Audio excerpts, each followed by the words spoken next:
حضرت جابر بن عبداللہ رضی اللہ تعالیٰ عنہ کہتے ہیں کہ میں کسی جہاد میں نبی کریم صلی اللہ علیہ وسلم کے ہمراہ تھا کہ میرے اونٹ نے مجھے لے کر چلنے میں سستی کی اور تھک گیا۔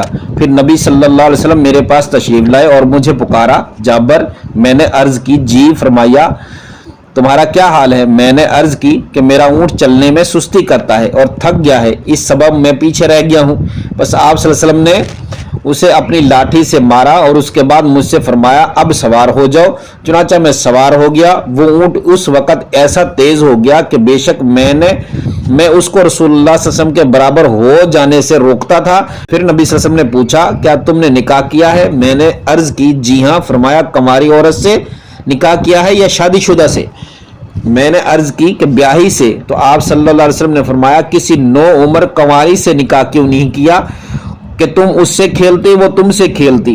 میں نے عرض کی کہ میری کچھ کم عمر بہنیں ہیں، لہٰذا میں نے یہ چاہا کہ ایک ایسی عورت سے نکاح کروں جو ان سب کو سمیٹ لے اور ان کے کنگھی کر دیا کرے اور ان کی خبر گیری کرے۔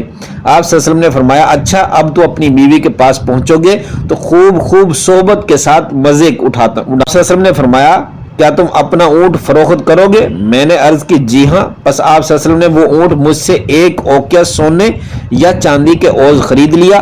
اس کے بعد رسول اللہ صلی اللہ علیہ وسلم مجھ سے پہلے پہنچ گئے اور میں صبح کو پہنچا۔ پھر نبی صلی اللہ علیہ وسلم کو ہم نے مسجد کے دروازے پر پایا۔ آپ صلی اللہ علیہ وسلم نے فرمایا، کیا تم ابھی چلے آ رہے ہو؟ میں نے عرض کی، جی ہاں۔ آپ صلی اللہ علیہ وسلم نے فرمایا، اچھا، تم اپنا اونٹ چھوڑ دو اور مسجد میں جاؤ اور 2 رکعت نماز پڑھو۔ چنانچہ میں نے نماز پڑھی۔ اس کے بعد آپ صلی اللہ علیہ وسلم سیدنا بلال رضی اللہ عنہ کو حکم دیا، مجھے ایک اوقیہ سونا یا چاندی تول دیں۔ چنانچہ انہوں نے مجھے جھکتا ہوا تول دیا۔ پس میں گھر کی طرف واپس چلا ہی تھا کہ نبی کریم صلی اللہ علیہ وسلم فرمایا، ان کو میرے پاس بلا لاؤ۔ میں نے اپنے دل میں کہا، اب میرا اونٹ مجھے واپس مل جائے گا، حالانکہ مجھے یہ بات بہت ہی ناپسند معلوم ہوتی تھی۔